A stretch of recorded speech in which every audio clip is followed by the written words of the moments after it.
Hello বন্ধুরা, কেমন আছো সবাই? আশা করছি সবাই ভালো আছো। স্বপ্ন সত্যি কখন হয় জানো? না জানলে এই ভিডিওটা দেখার অনুরোধ করছি।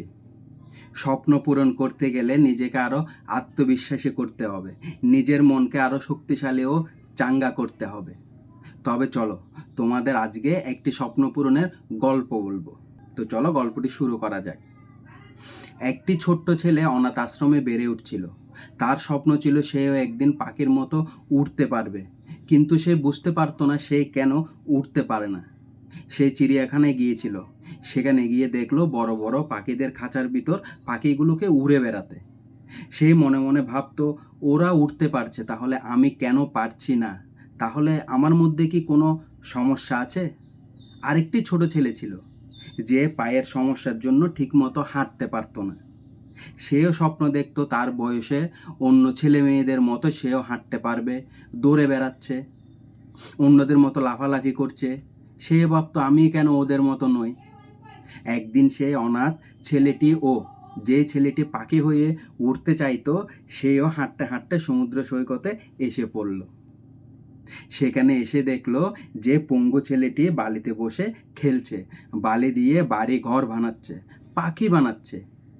তখন পাখি বানাতে দেখে সে তার কাছে গিয়ে জিজ্ঞেস করলো, তুমি কি পাখির মতো আকাশে উড়ার স্বপ্ন দেখো?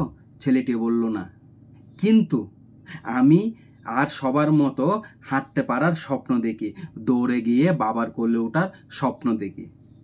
তার কথা শুনে ছেলেটি খুব কষ্ট পেল। সেই বলল, আমরা কি বন্ধু হতে পারি?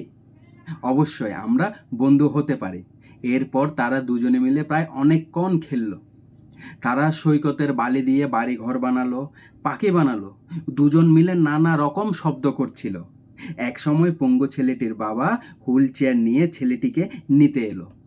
তখন যে ছেলেটি পাখির মতো উঠতে চাইতো, সে পঙ্গু ছেলেটির বাবার কানে কানে কিছু একটা বলল, এবং তার বাবা উত্তরে বলল, ঠিক আছে, আমার কোনো আপত্তি নাই। ছেলেটি তখন তার পঙ্গু বন্ধুকে বলল, তুমি আমার একমাত্র বন্ধু, আমি যদি তোমার জন্য কিছু করতে পারি তাহলে খুব ভালো লাগবে। আমি চাই সবার মতো তুমিও হাঁটতে আর দৌড়াতে পারো, কিন্তু আমি তো তা করতে পারবো না।